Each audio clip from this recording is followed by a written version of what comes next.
बोलो जयकारा बोल मेरे श्री गुरु महाराज की जय। श्री परमहंस दयाल दादा गुरुदेव महाराज की जय। हम श्रवण कर रहे हैं अद्वैतानंद सच्चिदानंद प्रकाश में दादा गुरुदेव जी के इरशाद, उनके मुख के इरशाद। तो आगे के इरशाद श्रवण करेंगे। 31 तक हमने श्रवण किए हैं, अब 32 से हम श्रवण करेंगे। बड़े प्रेम से ही इनका रसपान कीजिए, क्योंकि ये दादा गुरु महाराज जी के मुखारविंद के इरशाद हैं जो हमें घर बैठे श्रवण करने को मिल रहे हैं। तो आइए बड़े प्रेम से श्रवण कीजिए। दादा गुरुदेव जी ने एक रोज़ इरशाद किया कि हम इसी तरह पर ब्रज की सैर करते रहे, ब्रज भूमि की सैर करते थे कि एक और महात्मा के दर्शन हुए। हमको देखते ही वह भी ऐसे ही मोहब्बत से मिले कि जैसे पेशतर वाले यानी पहले वाले महात्मा मिले थे।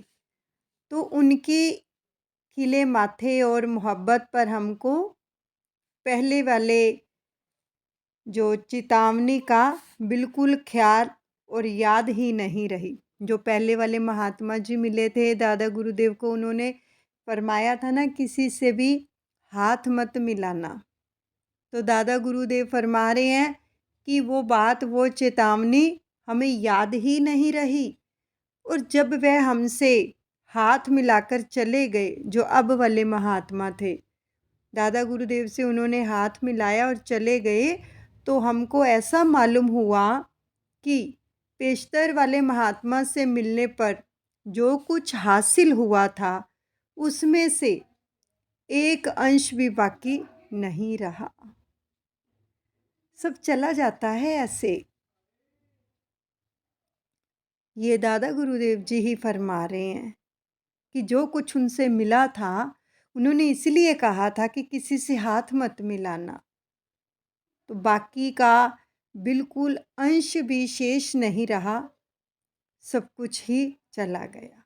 बल्कि वैराग्य की खुशी और आनंद से भी बदतर हालत हो गई जो पहले आनंद था। और ऐसा मालूम हुआ कि जो कुछ हमारे पास था वो सब लुट गया। जिस तरह धनवान के पास से लक्ष्मी लुट जाती है, मगर हमको उसकी कुछ ज़्यादा परवाह नहीं थी। दादा गुरुदेव फरमा रहे हैं कि हमें उसकी फिर कुछ ज़्यादा परवाह नहीं थी। एक बार तो लगा, और ना ही हमने किसी से इसका जो था चर्चा किया। देखो, ये जो रूहानियत का धन होता है ना, इसको भी गुप्त रखना चाहिए। ये हमें दादा गुरुदेव जी के वचनों में बहुत कुछ ही मनन करने को मिल रहा है कि हम भजन सिमरन करते हैं। किसी को मत बताएं कि कितना भजन सिमरन करते हैं, कब आप उठते हो अमृत वेले में, कोई पूछ ही लेता है। तो ये सब चीज़ें हमारी गुप्त होनी चाहिए। श्री रामायण जी में भी श्री राम प्रभु ने ये फरमाया है ना, भोजन भजन पदार्थ नारी, ये सब पर्दे के अधिकारी। भजन भी पदार्थ मतलब पैसा, और नारी, इन सबको पर्दे में ही रहना चाहिए। तो ये जितनी भी सेवा होती है, सिमरन होता है, ये सब पर्दे में ही अपना रखना चाहिए। केवल प्रभु को पता और किसी को पता ना लगे, ऐसे हमें रहना चाहिए। ऐसी सेवा, ऐसा सिमरन करना चाहिए। तो दादा गुरुदेव जी ने फरमाया कि हम जब ब्रिज से रवाना होकर मथुरा सदर बाज़ार में आए, तो रास्ता से चले जाते थे कि एक शख्स मुसम्मी, जिसका शुभ नाम था सालिग्राम, खत्री था, वो अपने दरवाजे पर बैठे थे। तो उन्होंने उठकर बहुत विनम्रता और दीनता से पैरों पर गिरकर हमको और हमराही साधु को अपने घर बुला लिया। वो हमराही साधु भी साथ ही था दादा गुरुदेव के। दोनों को बुला लिया और खाने पीने की बड़ी तकल्लुफ़ के साथ तैयारी करवाई और अपने भक्ति भाव से एक रोज़ ठहरने के लिए मजबूर भी कर दिया। उसके मंत्र वगैरह और सत्संग की बाबत बहुत कुछ बातचीत की और हालात दरियाफ़त किए, मगर ख़यालात दुनियादारी की तरफ उसके ज़्यादा थे। किसी ख़ास किस्म की इबादत भक्ति की तरफ ज़्यादा तवज्जो ना थी। इसलिए दुनिया की ज़रूरतों के जो मंत्र थे वो उनको बतला दिए। दादा गुरुदेव जी ने उसको जो दुनिया की ज़रूरतों के लिए मंत्र थे दादा गुरुदेव जी के पास, वो उनको बतला दी, क्योंकि दादा गुरुदेव जी के पास जो भी आता था ना, उसको खाली नहीं मोड़ते थे, चाहे वो अपने ही स्वार्थ के लिए आता था। जैसे अब उसने बोला कि मुझे दुनियादारी में इन चीज़ों की ज़रूरत है, तो दादा गुरुदेव ने उनको वो मंत्र सब बता दिए कि किसी न किसी तरह से किसी का भला हो जाए। बस वो ये ही सारी ज़िंदगी खिदमत ही की है दादा गुरुदेव ने। तो यह सिर्फ़ एक रोज़ पड़ाव रहा और रवानगी का इरादा करते थे कि उसी रोज़ ख्वाब में यह मालूम हुआ कि तुम्हारे ख़यालात एक मर्तबा एक जगह बैठकर भजन करने के हुए थे, मगर चूँकि तुम द्वारका जी का विचार कर चुके हो, तो इसलिए जयपुर होते हुए द्वारका जी जाना। क्योंकि द्वारका जी से दादा गुरुदेव वापस आ गए थे ना, उस हमराही साधु की वजह से जयपुर आ गए थे, फिर मथुरा आ गए। तो अब उनको ये प्रेरणा हुई कि एक बार द्वारका जी ज़रूर जाना, इसलिए जयपुर होते हुए द्वारका जी चले जाना। गरज संवत 1940 में फिर जयपुर गए। शहर से बाहर फतेह सिंह की सराय में क़याम किया और वहाँ हमराही साधु ने दाल बाटी बनाई और बाद फरागत जो था क़याम शहर में दाखिल हुए। तो एक रोज़ फिर फरमाया कि जब शहर जयपुर में दाखिल हुए तो सर्वप्रथम मोहल्ला दरीबा पान में जाना हुआ। जयपुर में मोहल्ला है दरीबा पान, वहाँ पर दादा गुरुदेव जी का जाना हुआ। यहाँ एक शख्स कोम गुजर बैठा था, तो उससे दरियाफ़त किया कि यहाँ कोई साधु संत का स्थान है। तो उसने करीब ही यह एक स्थान का पता बताया। हम दरियाफ़त करते जाते थे कि एक कविशर कन्हैया लाल जो था हमको साथ लेकर राधा कृष्ण के कुंड के पास श्री जगन्नाथ जी के मंदिर में पहुंच गया। वहाँ जो वैष्णव साधु थे उसका नाम हनुमान जी था और एक औरत सुश्री मीराबाई बड़ी भक्ता भी वहाँ रहती थी। उन दोनों ने हर तरह से खातिर की। उन महात्मा के मिजाज में बहुत विनम्रता और श्रद्धा थी, यहाँ तक कि खुद हमारे पैर दबाने को बैठ गए। धन्य हैं ऐसे लोग भी जिनको दादा गुरुदेव जी के चरण दबाने का सुंदर सुअवसर प्राप्त हुआ। मगर हमने हाथ जोड़कर इल्तिजा यानी प्रार्थना की कि हम महात्मा हैं, माफ़ कीजिए। मगर बाई जी ने तो शतः इनकार भी न माना। वह साधु रामायण खूब जानते थे, तो उसकी कथा हमको भी सुनाई।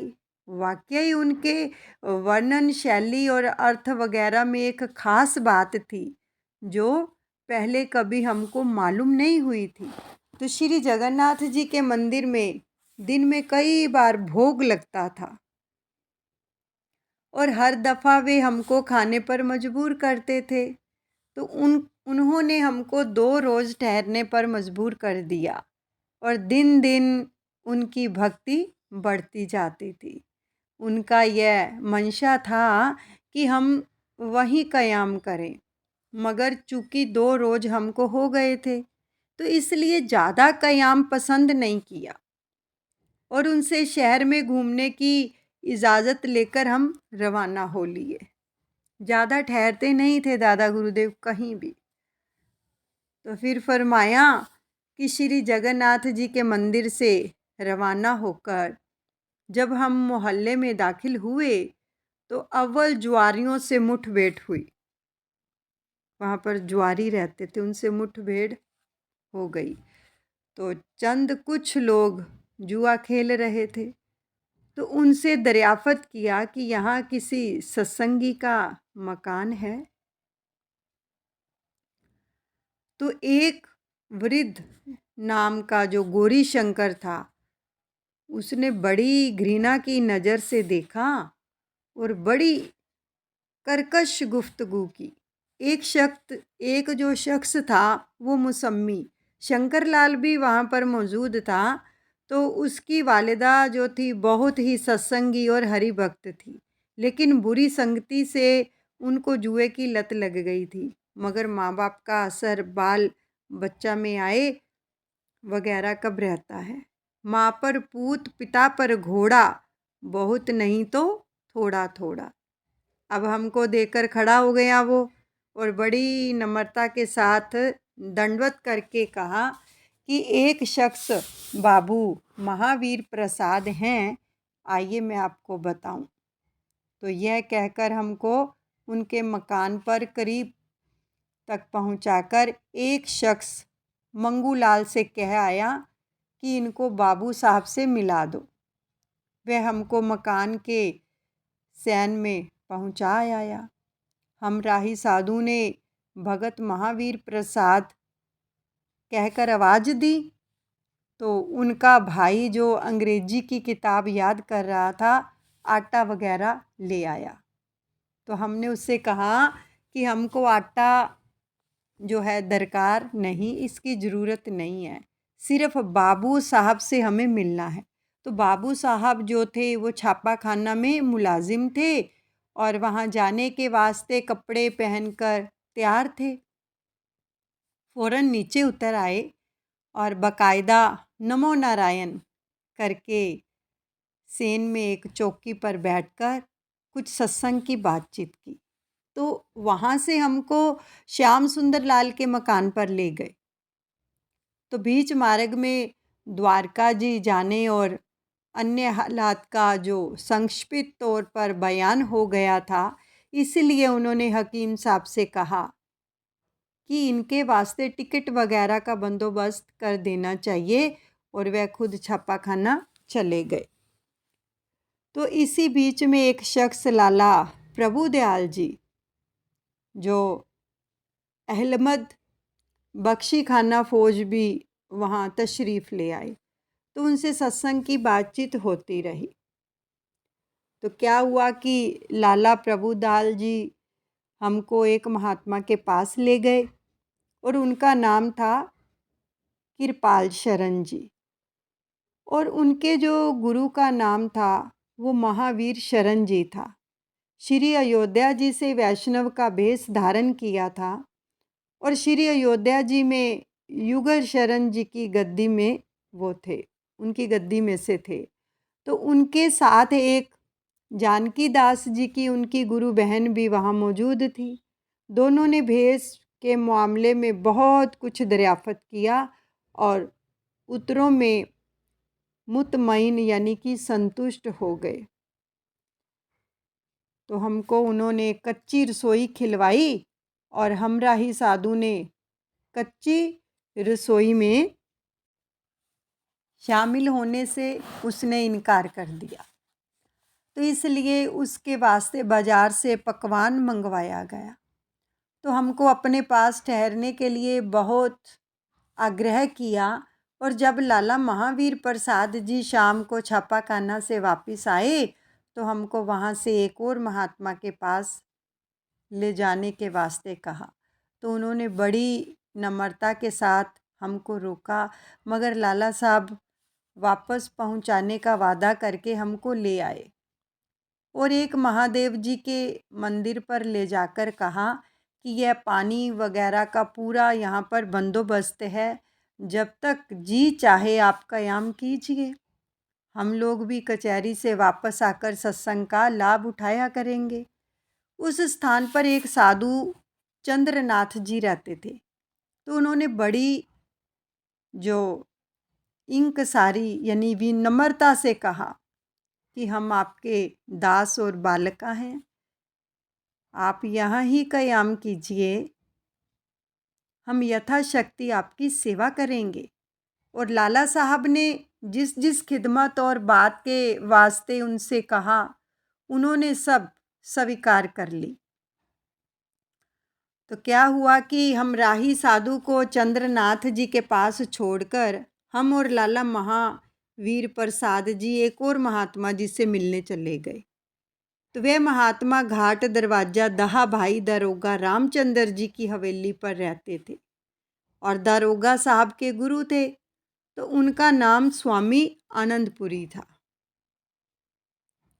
तो उनके साथ सत्संग और वार्तालाप होने पर उन्होंने कहा कि तुम्हारी गुफ्तगू और सत्संगों से तुम्हारा जो कायास्थ होना मालूम होता है, या तुम्हारी सोहबत उन लोगों से बहुत रही है। तो इस पर हमने लाला नरहर प्रसाद जी व लाला देवी प्रसाद जी से परवरिश व तालीम पाने का कुल हाल बयान किया। तो यह बात मालूम करके वो बहुत खुश हुए और कहने लगे कि लाला नरहर प्रसाद पूर्व जन्म गृहस्थ आश्रम में मेरी भांजी से जो थे संबंध में थे, तो इस रिश्ते से वह मेरे भांजे और दामाद थे। और हंसकर कहा कि इस तरह तुम मेरे नवासे हुए। तो फिर उन्होंने रुचि प्रवृत्ति की बाबत दरियाफ़त किया, मगर हमको जो मुर्शिद यानी गुरुजी ने बतलाया था कि वह विधान हमने उनसे जाहिर नहीं किया, बल्कि यह कहा कि मैं अभी यह चाहता हूँ और इस बात का तलाश में हूँ कि आप जैसे किसी बुजुर्ग से कुछ सीखूं। इस वक्त तक मुझको ब्रह्मचारी के तौर पर विद्यार्थी समझिए। माखन प्रभु गोपाल से ताबिद राखो हेत, जयो निर्धन धन पाई के भेद न काहूँ देत। गरज बहुत मोहब्बत से पेश आकर कहा कि मैं उपदेश करूँगा, फिर हमको अपने सामने बिठाकर बड़ी तवज्जो के साथ प्राणायाम और उसकी कुची जरब यानी कि गुण बतलाई और दिल पर आकर्षण की और तवज्जो भी दी। तो हमको उस वक्त ऐसा मालूम हुआ कि जैसे सूर्य की किरणें किसी जगह पर पड़ती हैं, उसी तरह हमारी आत्मा है उस पर उनकी तवज्जो से शुआ मालूम हुई। लेकिन यह क्रिया कोई नई घटना नहीं थी, बल्कि इसका उपदेश हम पहले अपने गुरु से पा चुके थे और अन्य और महात्माओं से भी सत्संग प्राप्त हो चुका था। लेकिन चूँकि मुर्शिद का हुक्म प्रकट करने का नहीं था, तो इसलिए हमने इस बात को उनसे गुप्त रखा। देखो, जिस चीज़ के लिए गुरु मना कर दे कि किसी को नहीं बताना, तो वो नहीं बतानी चाहिए। दादा गुरुदेव जी ने उनको भी नहीं बताई।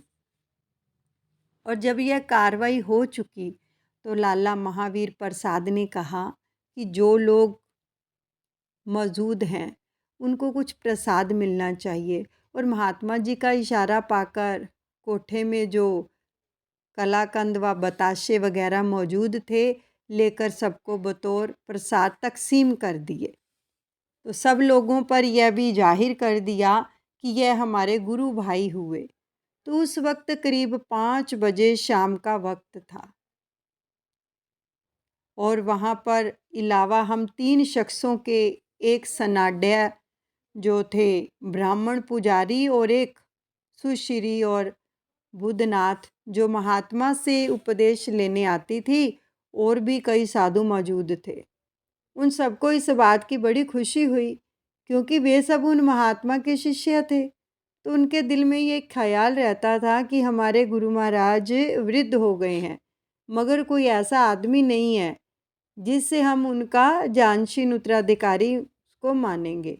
तो इसलिए लाला साहब ने महात्मा से अर्ज किया कि हमारी यह मंशा है कि आपके बाद हम उनको माने।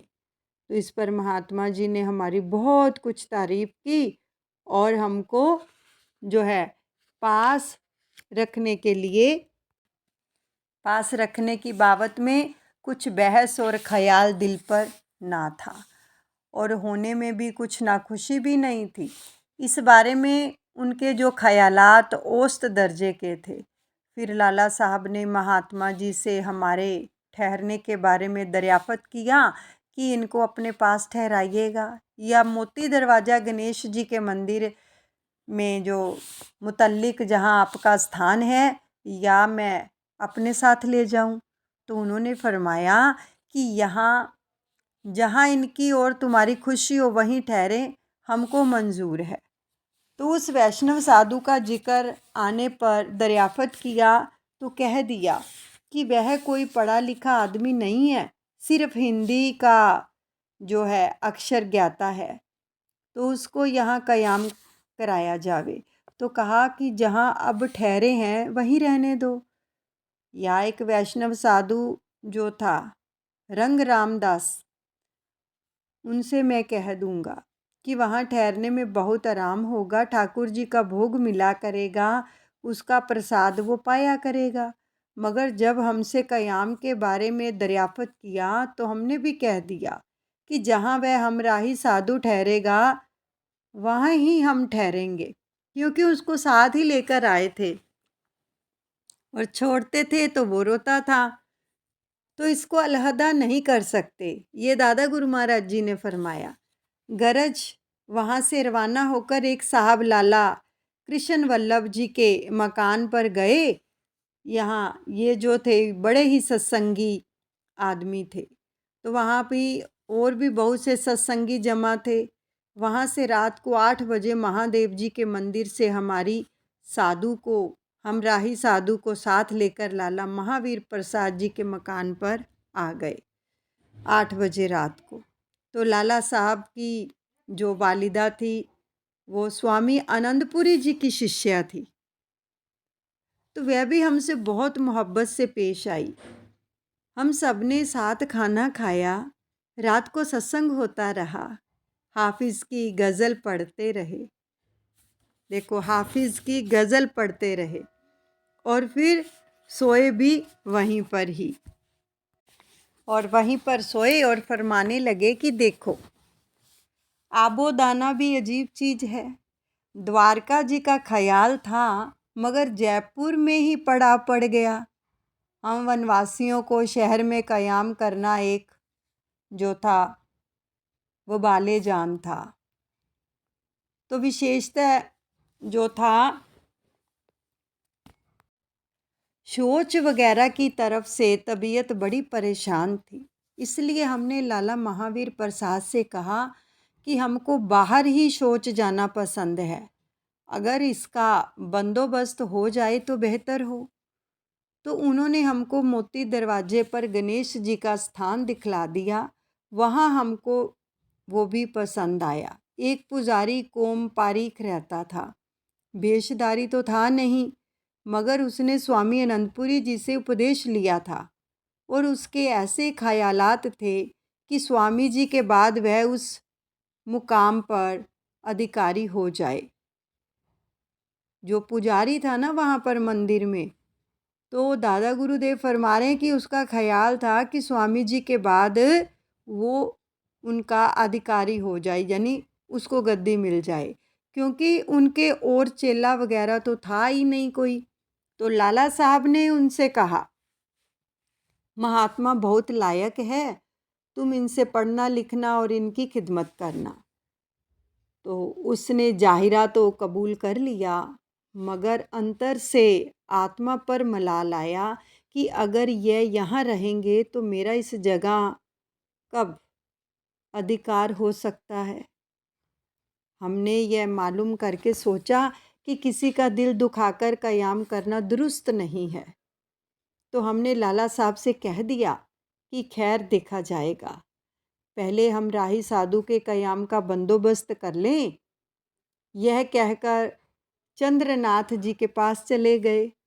तो शाम को लाला साहब हमको अपने मकान पर फिर ले गए और अपनी वालिदा साहब से कहा कि इस हमराही साधु को भी यहीं रहने दो, ताकि यह भी रहे, वरना यह आज़ाद आदमी है, अगर चले जाएंगे तो हमारा मनोरथ पूरा ना होगा। तो उन्होंने भी इस बात को कबूल कर लिया और हम वहीं रहे। फिर वह हमको छापा खाना ले गए। देखो, ये विजुलाइज करते जाओ कि दादा गुरु महाराज जी कैसे कैसे अपने जीवन में उन्होंने कैसी कैसी मंजिलें हासिल की, कहाँ कहाँ गए। तो प्रबंधक छापा खाना का भी नाम लाला महावीर प्रसाद था। बहुत ही जो योग्य और अल्पभाषी आदमी थे, बड़े भक्ति भाव से पेश आए और हमको घर ले जाने के वास्ते आग्रह किया। तो हमने भी कह दिया कि हम आपकी अनुपस्थिति में हाजिरी दे आए हैं, कि आप घर पे नहीं थे, हम हो आए हैं। तो आपके भाई कृष्ण वल्लभ भी वहाँ पर मौजूद थे। फिर बहुत सत्संग के बाद उन्होंने कौमियत व दूध वगैरह के बारे में दरियाफ़त किया। तो हमने कहा कि यहाँ कौमियत का जिक्र नहीं है, भेष के बारे में जो चाहे दरियाफ़त कर लें, वह मैं कह सकता हूँ। पूर्व जन्म की गुफ्तगू से क्या नतीजा निकलता है। देखो, यहाँ पर बहुत सुंदर वचन आ रहे हैं दादा गुरुदेव के, कि वो उनसे पूर्व जन्म के बारे में पूछना चाहते थे। तो दादा गुरुदेव ने फरमाया कि पूर्व जन्म की गुफ्तगू से क्या नतीजा निकलता है, हाल की बात करनी चाहिए, यानी प्रेजेंट जो है हाल, उसकी बात करनी चाहिए। अतीत व भविष्य का जिक्र फजूल है, कि जो बीत गया है, क्या हुआ हमारे साथ क्या नहीं हुआ, उसको याद कर कर के हम परेशान होते रहते हैं। वो सब बातें भूल जानी चाहिए। जो अब चल रहा है, दादा गुरुदेव फरमा रहे हैं, जो अब चल रहा है उसको पकड़ो, बाकी सब भूल जाओ। वो फजूल की बातें, अपना समय जाया करना है। तो इसलिए प्रेजेंट के बारे में ही सोचो, दादा गुरुदेव ने उनको फरमाया। तो साधु को संग बिल्कुल त्याज्य है, यह वह त्याग ना किया जावे तो सज्जनों के साथ करना चाहिए, क्योंकि सतपुरुषों का संग औषध रूप है। सतपुरुषों का जो संग है औषध रूप है। औषध का मतलब क्या है? जैसे एक हम दवाई लेते हैं ना, जैसे गुरुबानी में भी कहा गया है, सब दुखों का औषध नाम। ऐसे ही जो सतपुरुषों का संग होता है वो औषध का काम करता है, औषधि का काम करता है। कामना का बिल्कुल त्याग कर देना चाहिए। यदि यह ना हो सके तो मुक्ति की कामना करनी योग्य है, वह भी उसका उसी की औषध है। सो संग करना सो सज्जनों का करना, कामना करनी तो मुक्ति की करनी। इसके अतिरिक्त जो संग किया जाता है उसका नतीजा अच्छा नहीं होता है। और फरमाया कि लाला महावीर प्रसाद के जितने सत्संगी भाई थे, उनके वहाँ किसी के सुबह और किसी के शाम को हमारी दावत होनी शुरू हो गई। वहाँ पर हर मोहल्ले में, हर जगह, औरत मर्द, हर एक की यही ख्वाहिश थी कि सब हमको खाना खिलावें। कितने खुश होते थे दादा गुरु महाराज जी को बुलाकर सभी अपने घरों में। तो चाहे दावत के तौर पर ही, ख्वा मामूली तौर पर, जहाँ हमारी दावत होती थी वहाँ ही लाला साहब भी भोजन करते थे। तो उनके घर पर सिर्फ हम राही साधु भोजन करते थे। तो इस अरसा में हम राही साधु से सिर्फ रात को मिलना होता था। सारा दिन तो बाहर ही रहते थे दादा गुरुदेव, रात को आते थे तभी उस हम राही साधु से मिलना होता था। तो इस मोहलत में लाला साहब की वालिदा और उनकी खाला वगैरह को उस हमराही साधु से बातचीत करने का खूब मौका मिला। तो वह दिन भर उनसे जीवन क्रम पर वार्ता करती थी। जब उसकी कौमियत और वालिदैन का हाल और उसकी शादी वगैरह की निस्बत दरियाफ़त किया तो उसने सब हाल बयान कर दिया कि मैं मुकाम गया जी का वंशिदा हूँ और मेरे वहाँ पेशा जो था काश्तकारी होता था। खेती बाड़ी के काम में बहुत सख्त मेहनत व मुशक्क़त करनी पड़ती थी। तो पहले तो बालक समझकर कुछ काम में रियायत भी कर दी जाती थी, मगर जब मेरी शादी हो गई तो काम की तरफ ज़्यादा तवज्जो दिलाई गई। मेरी तरफ से सुस्ती होने पर कुछ मारपीट व सख्ती भी की गई। तो मेरे हम उम्र और हम ख्याल 3-4 और लड़के भी थे। ये जो हमराही साधु थे वो उनकी वालिदैन को सारी बात बता रहे हैं अपनी। तो हम सब ने एक रोज़ मशवरा किया कि यह काम तो इंतहा दर्जे का सख्त है, इस पर भी किसी तरह का ऐशो आराम नहीं है। काम करना उनको बहुत ज़्यादा मुश्किल लगता था वो साधु को। तो फिर घर वालों की सख्ती और मी मुसीबत है, क्या करना चाहिए? यहाँ से कहीं भाग चलें तो इस संकट से रिहाई हो और खाने पीने की भी फ़िक्र क्या है? कहीं मेहनत मजदूरी या नौकरी कर लेंगे, परमेश्वर ने चोंच दी है तो चोगा भी ज़रूर देगा।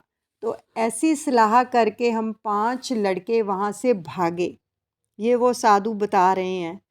4-5 जो लड़के थे सभी भाग गए मेहनत करने से, घर से भाग गए। अब ज़रो ज़ेवर की किस्म से जो चीज़ जिसके हाथ लगी उसने अपने कब्जे में की और वहाँ से चलकर मंजिलें तय करते हुए मुकाम काशी में आ गए। अपने घर से जो कुछ भी लेना था लेकर काशी जी आ गए। तो 2-4 रुपए या चांदी की हल्की चीज़ें जो हमारे पास थी, जेवर भी ले लिए थे उन्होंने, जिसके हाथ जो लगा उसने ले लिया। और फिर कहने लगे कि जो चीज़ें हमारे पास थी वे रास्ते में खाने पीने के में जो वहाँ व्यय हो गई और जब काशी पहुँचे तो फाका काशी की नौबत आ गई। अब नौकरी हर चंद तलाश की, मगर अजनबी आदमी को जिसका कोई हामी हो ना जामिन कौन नौकरी रखता है। तो आखिर भूख से तंग आकर भीख मांगने पर कमर बांधी। तो एक जगह महंत के यहाँ साधुओं के भोजन हो रहे थे।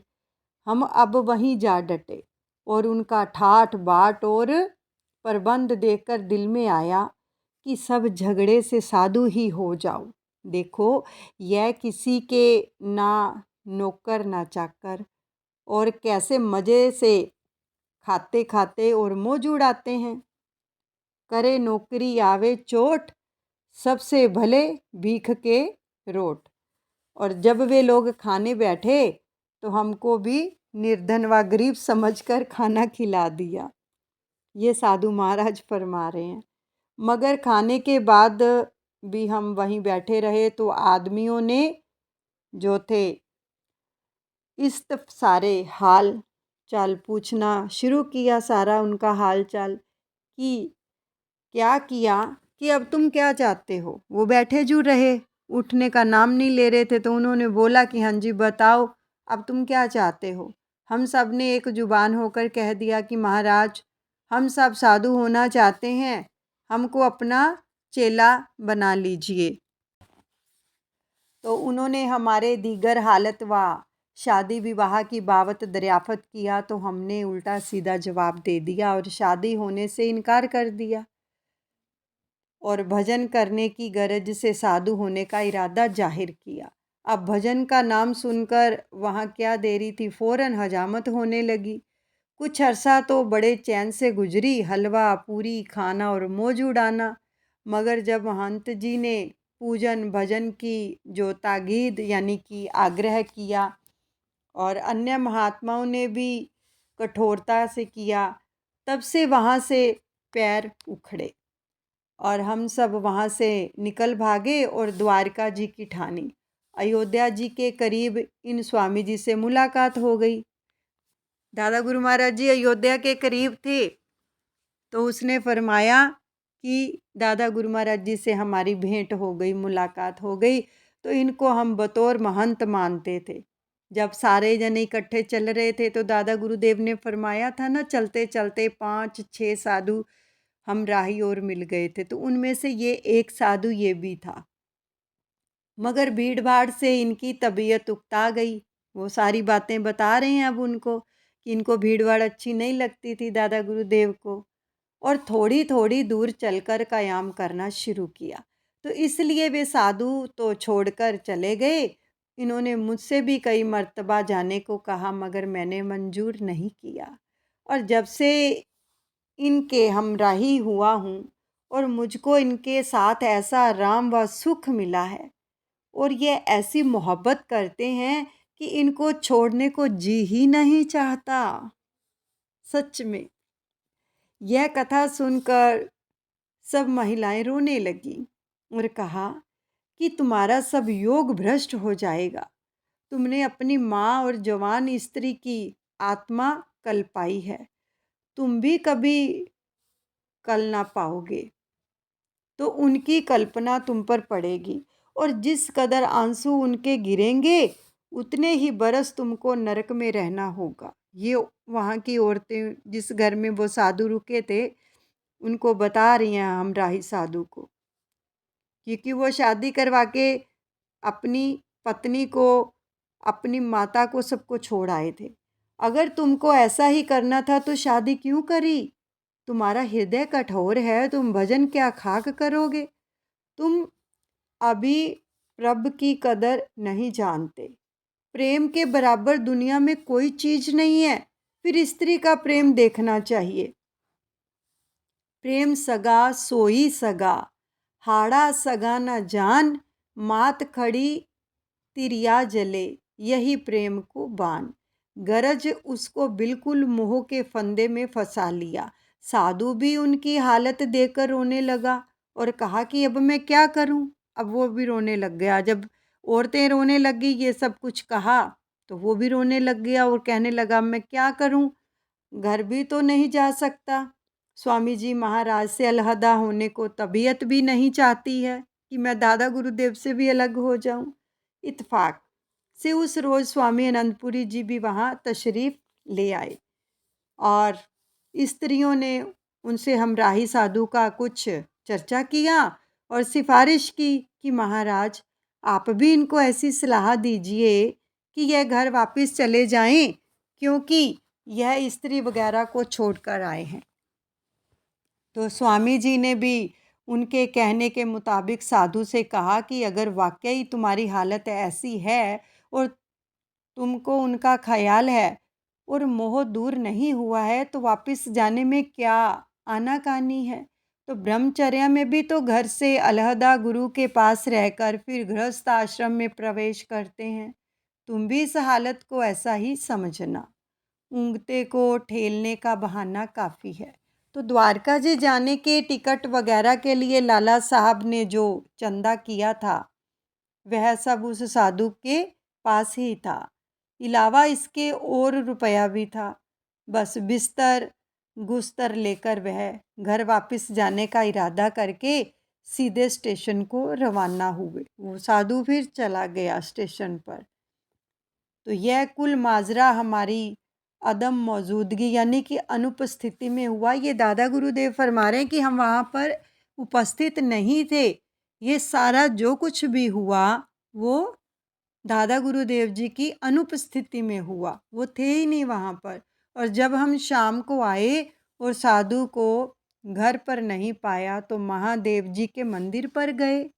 वहाँ चंद्रनाथ जी की जबानी मालूम हुआ कि लाला साहब की वालिदा वगैरह ने उसको समझा दिया है, यानी जिनके घर में वो ठहरा हुआ था साधु, दादा गुरु महाराज जी को उसने बताया कि उन्होंने उसको समझा दिया है, इसलिए वह अपना असबाब लेकर स्टेशन पर गया है। वह अब काशी जी या द्वारका जी नहीं जाएगा, बल्कि अपने मकान पर गया जी जाएगा। वो गया जी से आया था। तो यह सुनकर हमने फिर लाला साहब की वालिदा वगैरह से कुछ दरियाफ़त नहीं किया।